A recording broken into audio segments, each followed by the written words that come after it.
You ever get that flash of clarity the moment someone disrespects you so badly everything snaps into focus? That hit me 3 weeks ago during what was supposed to be a pleasant dinner with my wife and her so-called best friend. We were at a fancy steakhouse downtown because my wife insisted we take a friend out to celebrate his promotion.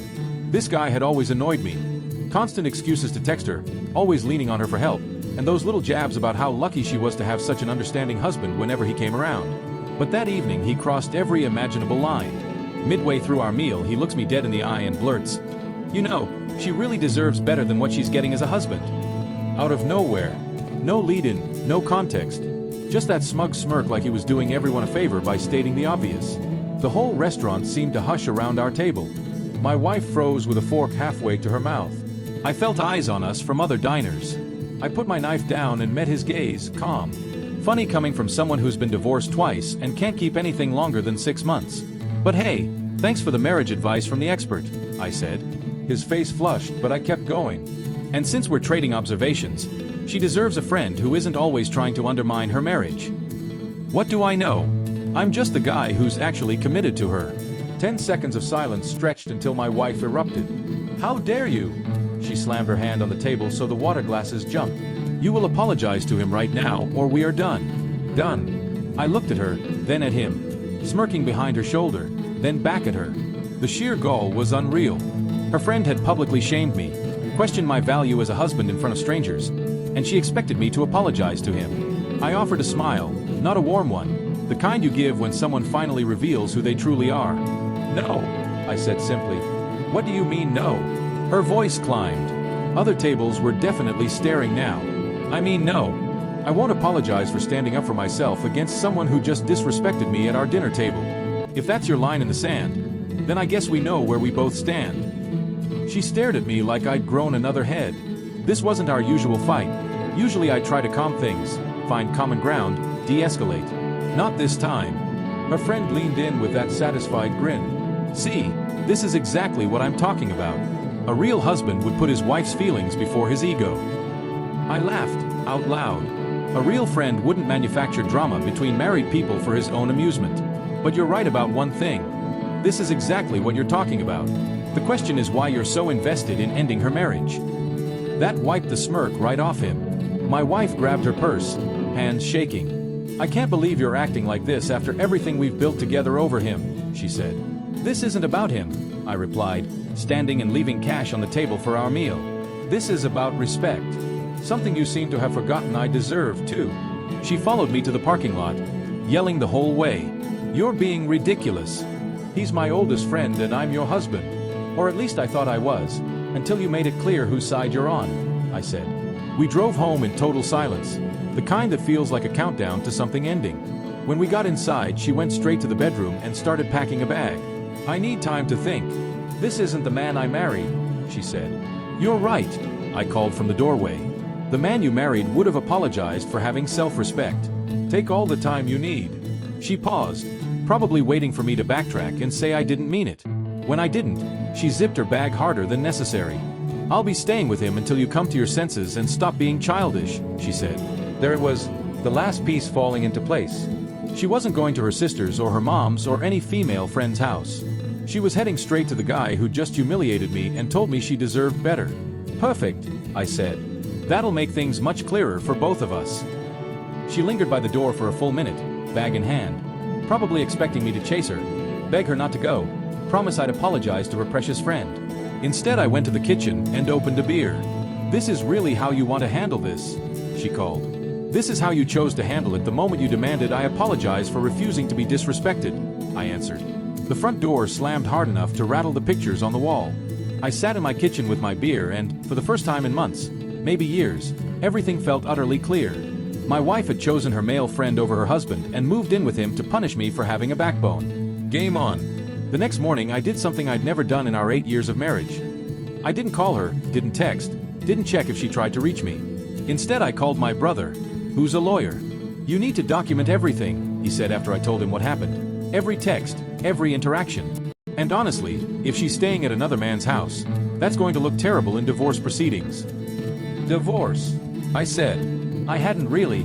"Wake up," he cut in. "She moved in with the guy who publicly humiliated you and demanded you apologize for defending yourself. What exactly are you hoping to reconcile here? He was right. I'd been married so long I'd forgotten what having standards looked like. By noon I had an appointment with his colleague who specialized in family law. By 3 p.m. I understood exactly how much trouble my wife had put herself in by moving in with her male friend during our marital crisis. Document everything, the lawyer said.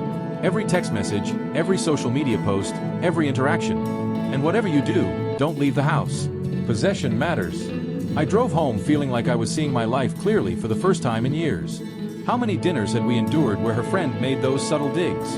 How many times had she taken his side over mine in small fights? How many red flags had I ignored because I wanted to be the understanding husband? My phone buzzed with a text from her. I hope you're ready to have an adult conversation when you're done being stubborn. I stared at it long enough to realize that even now, she thought this was about me being stubborn. She still believed I should apologize to the man who disrespected me. I typed back, take all the time you need to think things through. No rush.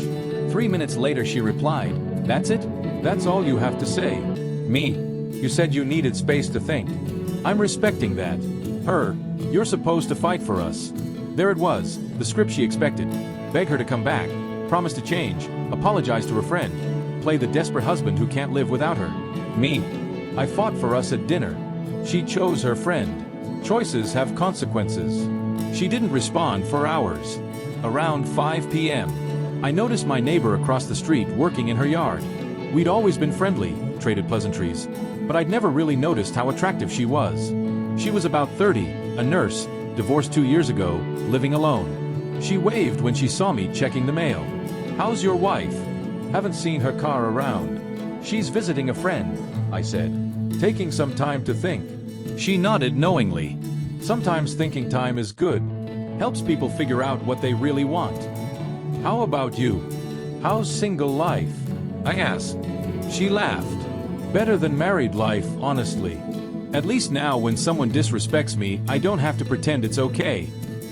We talked for 20 minutes. She was funny, confident, and made it obvious she found me attractive. When she mentioned making too much dinner and asked if I'd like to join sometime, I said yes without hesitation. How about tomorrow night? She suggested with a smile that left no doubt. Perfect, I said. I'll bring the wine. That night my phone blew up with messages from my wife. First anger, then bargaining, then threats. Your silence is childish and cruel. We can work this out if you just admit you were wrong. He's only trying to look out for my happiness. If you don't apologize by tomorrow, I'm done pretending this marriage matters. I screenshotted every message and sent them to my lawyer with a note. This is what emotional manipulation looks like in writing. Then I replied with one text. I'm not the one who moved in with another man, but thanks for clarifying where your priorities are. The next evening I had dinner with my neighbor, Lisa, who was everything my wife wasn't. Direct, honest, refreshingly uncomplicated. No games, no drama. She said what she meant. Over the second bottle of wine she said, your wife is staying with her male best friend while you're home alone, and somehow you're the bad guy. According to her, yes, you should have apologized for being disrespected. Lisa shook her head. My ex used to do the same stuff. Make me feel crazy for having boundaries. Best thing I ever did was stop playing along. How long were you married? I asked. 7 years too long, she said, laughing. But his loss became my gain. I learned what I actually deserve. We moved to her living room after dinner, and the conversation flowed. When she leaned in to kiss me, it felt completely natural. No drama, no ultimatums. Just two consenting adults acting on attraction. I stayed the night. The next morning, on my way back to my house, my phone showed 12 missed calls and 8 texts from my wife. I read them while making coffee in my kitchen. Where are you? Answer your phone. I'm trying to save our marriage and you're ignoring me. This is the last time I'm reaching out. Fine, have it your way. Don't come crying to me when you realize what you've lost. I forwarded them all to my lawyer and sent one line back. You've made your choice. I've made mine. Take all the time you need. My wife had thought staying with her friend would punish me into begging her back. Instead, she gave me a gift. The chance to remember who I was before I accepted disrespect as the price of peace. Lisa reminded me what it was like to be desired by someone who didn't treat my self-respect like a flaw. 3 days later, the divorce papers were filed. My wife had no clue what was coming. By the end of that first week, Lisa and I had slipped into a routine that felt more natural than 8 years of marriage ever had. She'd stop by after shifts at the hospital, or I'd take over dinner at her place with takeout from whatever sounded good. No tiptoeing. No analyzing every line for hidden meaning. No wondering if I'd said the wrong thing. Lisa was refreshingly straightforward. She asked for what she wanted and told me when she didn't like something. Revolutionary concept, apparently. "Your wife texted you again," she said, handing me my phone Saturday morning, after we just finished breakfast in bed. Something I'd never done in my marriage because my wife always complained about crumbs. I glanced at the screen. "I've been thinking a lot. We need to talk about fixing this mess you created." Even her apologies sounded like accusations. Lisa read over my shoulder. "That's not an apology. That's her getting ready to explain why everything is your fault and how you need to fix it. Are you going to respond?" I set the phone aside and pulled her closer. "Not today." The pattern continued for 2 weeks. My wife sending carefully crafted messages meant to guilt me into chasing her. Sometimes anger. "Your silence proves what kind of husband you are." Sometimes manipulation. "I guess 8 years meant nothing to you." Sometimes manufactured urgency. "This is your last chance to save what we built." I saved every message. My lawyer was building quite the file.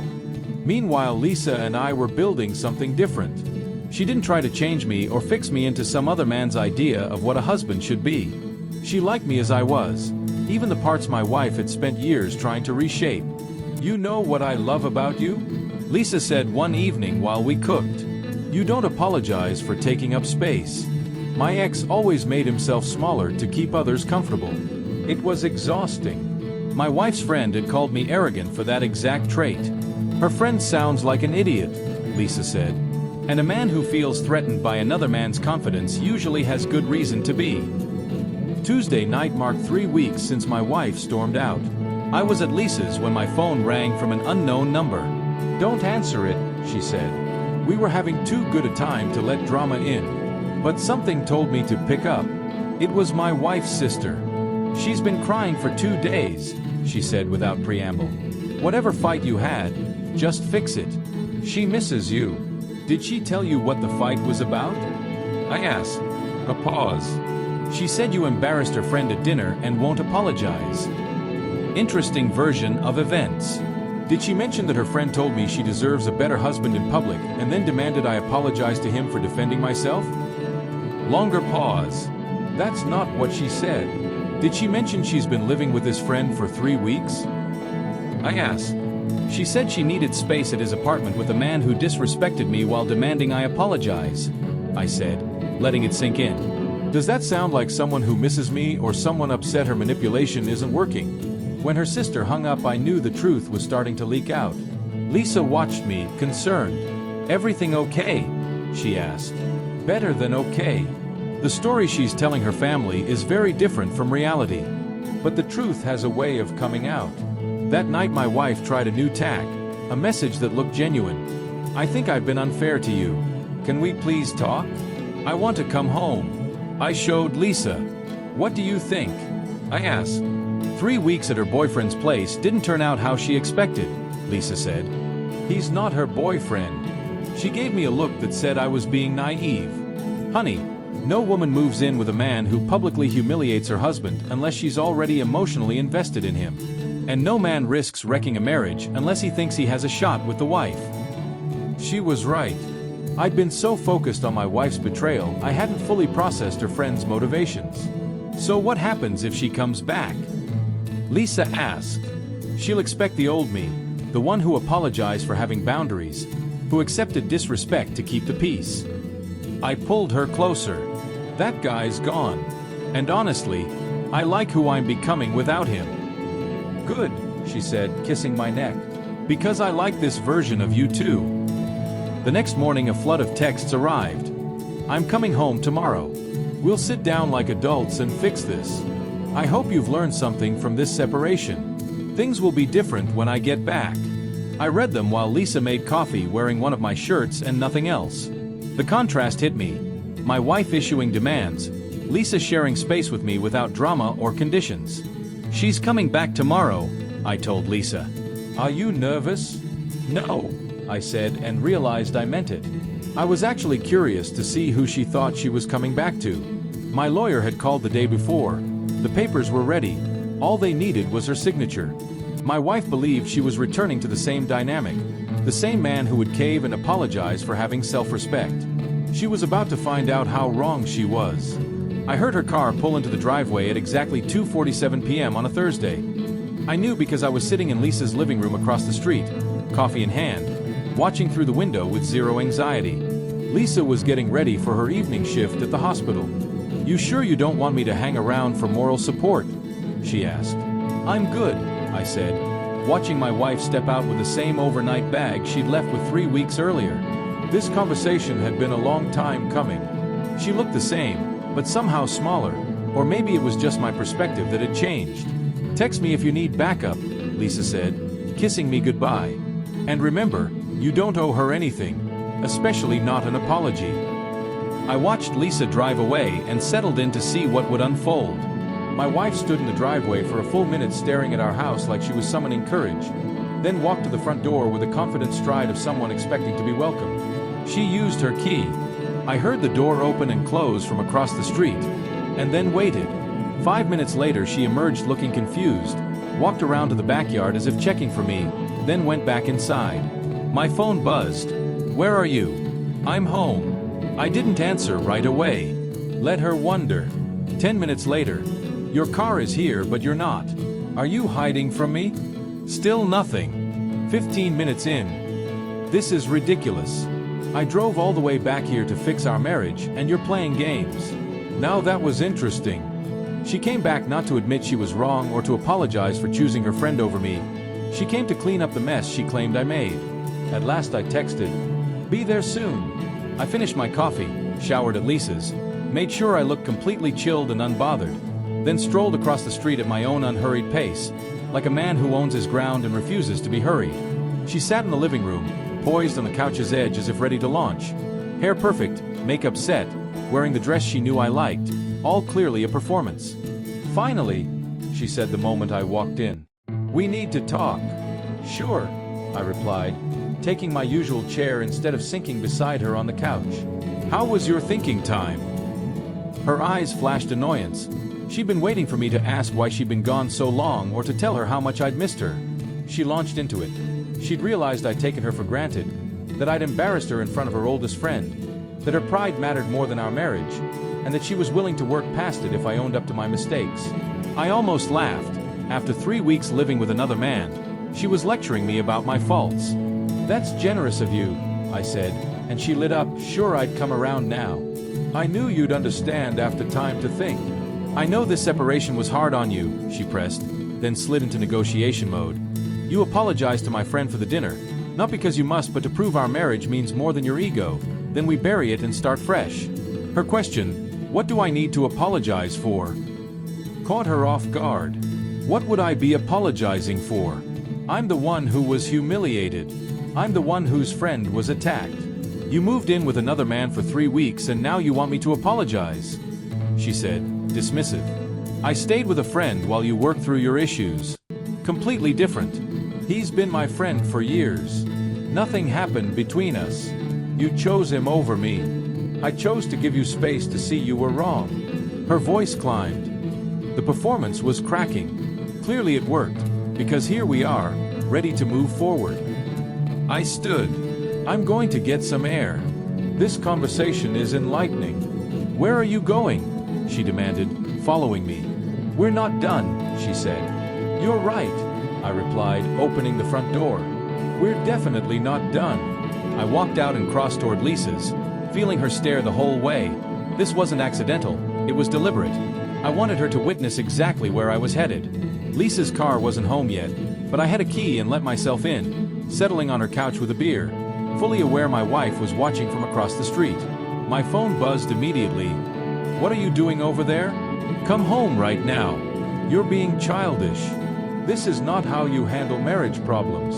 I took a long drink and typed back. You spent 3 weeks at another man's place. I'm spending 1 evening at another woman's. Fair's fair. Calls came through. I declined them. Then the front door flew open and my wife burst in without knocking. "Are you out of your mind?" she shouted. "You can't just break into someone's house." I looked up calm. "I have a key.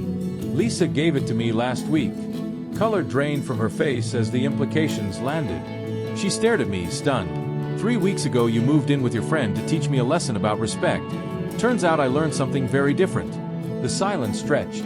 My wife stood in the doorway, her polished act shattered, and repeated slowly, like she was trying to translate, "You have a key?" "I do," I said.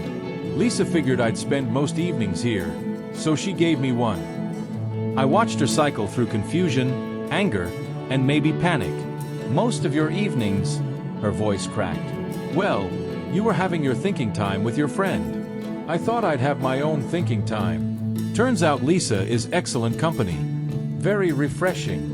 She stepped fully into the room and slammed the door behind her as if to keep the neighbors from hearing her unravel. "How long has this been going on?" she shouted, no pretense of calm left. "How long have you been with her?" "Since the day after you moved in with your boyfriend," I said. "He's not my boyfriend and Lisa's not my girlfriend. She's someone who appreciates me as I am. No apologies demanded, no ultimatums, no public humiliation." She paced, heels clicking on Lisa's hardwood. "This is insane. You were devoted 3 weeks ago, and now you're here." "What am I?" I asked. "Happy, respected, valued." I put my beer down. "Yeah, it's been quite the transformation." She waved her hand like the room itself was tainted. "She's just a rebound, a way to hurt me for leaving." "You assume everything I do is about you," I said. "We didn't happen because of you. We happened despite you." It hit her like a physical blow. She stumbled backward. "I want her out of the picture. Now we're going home and we're going to work through this like adults." I laughed loud.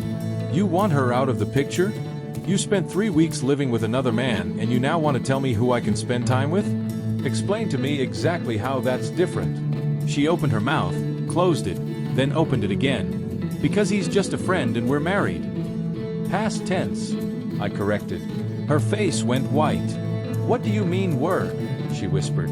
"The woman who stormed out 3 weeks ago demanding I apologize for having self-respect isn't the woman who married me 8 years ago. That woman wouldn't have moved in with another man to punish her husband for refusing humiliation. You walked out to save our marriage by choosing someone else over me, living in his house while insisting I beg for your forgiveness. That's not saving a marriage. That's ending one." Tears started, mascara streaking down. "You don't mean that. You're angry, you don't mean that." I shook my head. "I've never been clearer." The front door opened again and Lisa came in, still in her hospital scrubs, taking the room in with one look. My wife crying on her living room floor, me standing calm with a beer, tension thick. "Should I come back later?" Lisa asked, unfazed. "No," I said. "We were just finishing up." My wife spun toward Lisa. You did this. You destroyed my marriage." Lisa looked genuinely puzzled. "I'm sorry, who are you?" The casual dismissal landed perfectly. My wife sputtered with rage while Lisa treated her like a minor inconvenience. "I'm his wife," she said. "Oh," Lisa replied, hanging up her keys. "The one who lived with another man for 3 weeks." "It wasn't like that," my wife began. "Didn't she move in with the guy who publicly disrespected you and then demand you apologize to him?" Lisa asked, confirming everything. "That's exactly what happened," I said. Lisa nodded like that settled it. "Well, his loss was definitely my gain. He's incredible when he's not being taken for granted." My wife seemed tongue-tied, expecting to find me broken and begging. Instead, she'd walked into a scene where she was the outsider who'd chosen badly. "This isn't over," she said, voice trembling with fury. "You think you can just replace me? Replace 8 years with some random woman?" "I'm not replacing anything," I said evenly. "You ended our marriage when you chose your friend over your husband. I'm moving forward with my life. I'm not asking you to sign divorce papers. You don't have to. I can get a divorce without your signature. It just takes longer." I pulled out my phone and showed her the screen. My lawyer had explained everything. Abandoning the marital home to live with another man looks terrible in court. She stared as if the phone might bite. "You've been planning this," she whispered. "While I was trying to fix things, You were planning to leave me. No, I said. You planned this the moment you walked out to move in with him. I just accepted it. Lisa cleared her throat. Sorry to interrupt, but I have an early shift tomorrow and really want to shower and unwind in my own home. The dismissal was obvious. My wife looked between us and finally grasped she had no leverage left. Fine, she said, moving to the door. But when you realize your mistake, don't come crawling back to me. For a moment I almost felt sorry. Even now she thought this was about me making a mistake. I won't, I said. She slammed the door so hard the windows rattled. Lisa raised an eyebrow. Well, that was intense. You okay? Better than I've been in years, I answered and meant it. Tomorrow was supposed to bring the final confrontation, but that night I was exactly where I wanted to be. The next morning someone pounded on Lisa's front door at 7 a.m. She'd already left for a shift and the pounding kept going. I pulled on clothes and opened the door to find my wife there, phone in hand, looking exhausted and disheveled in the same dress. Repeat what you said yesterday, she demanded without preamble. About sleeping with her. Say it again so I can record it. I leaned against the frame, relaxed. Good morning. Coffee, she pressed. Say you've been sleeping with her so I can use it in court. Affair. I laughed. There's no affair. You moved out 3 weeks ago. I'm a single man dating a single woman. That's called moving on. She held up her phone, hands shaking. Say it. Say you've been sleeping with her. Why would I asked. Because you said it yesterday. You admitted it. I admitted I've been spending time with someone who values me, who doesn't demand I apologize for having self-respect, who doesn't move in with another man when she doesn't get her way. That's not evidence of adultery. It's evidence of moving on after you abandoned our home. She lowered the phone, the plan crumbling. You're destroying everything we built. You destroyed it 3 weeks ago. I'm just cleaning up the mess. She accused me of betraying 8 years of marriage when she'd spent those years making me smaller, apologizing for things that weren't my fault, sacrificing my dignity to keep the peace. I looked at her and said those 8 years taught me exactly what I don't want, to be small so someone else can feel big. You're having a midlife crisis, she said. This isn't you. The me you knew would have apologized to your friend, begged you to come home, filed no papers and spent 3 miserable weeks while you played house with someone else, I said. Thank God that guy is gone. She began to cry again, but this time it sounded different. Not manipulative, but real grief for what she was starting to accept was over. I want to come home, she whispered. This isn't your home anymore. It's our house. It's my house. You abandoned it. Remember to go live with your boyfriend and punish me for having boundaries, she said. But she couldn't even call him her boyfriend when pressed. Then what would you call a man you move in with after he publicly humiliates your husband? What would you call someone you choose over your marriage? She had no answer. Here's what happens next, I said. You'll get a lawyer. You'll sign the divorce papers. You'll accept that choices have consequences. What if I don't sign? She asked. Then you'll be divorced anyway, just with less money and more public humiliation when everything comes out in court. Your choice. I started toward my house across the street and she followed, still crying. Where are you going? She asked. Home. To get ready for work. You know, like adults who aren't living off other people while throwing tantrums. I wasn't living off him, she shot back. Really? Who paid for your food, your gas, your phone? Did you contribute while you were there? Her silence answered. You used him financially while using me emotionally, and somehow I'm the villain. I opened my front door and pulled out my keys. She stood in the driveway, lost. Don't make this harder than it has to be, I said quietly. You made your choice 3 weeks ago. Now live with it. What about your neighbor? Is that revenge? She asked. Lisa isn't revenge. Lisa is what happens when a man remembers what it's like to be respected and appreciated. Lisa is what happens when someone doesn't try every day to change who you are. Lisa is what you could have been if you'd chosen your husband over your friend. I went inside and shut the door. From the window, I watched her stand in the driveway another 10 minutes, phone pressed to her ear, probably calling friends or family or a lawyer for anyone who'd tell her she was right and I was wrong, that it was all fixable if I just apologize. But some things can't be undone. Some words can't be taken back. Some choices have consequences. She'd gambled that I needed her more than she needed to respect me and bet everything on my willingness to accept humiliation. And she lost. My phone buzzed. A text from Lisa. How did the morning drama go? I typed back. Better than expected. Free for dinner tonight. Her reply was instant. Always. Your place or mine.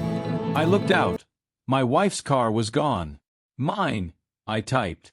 I have a feeling it's going to be a very peaceful evening. For the first time in 8 years, I was looking forward to returning to my own house.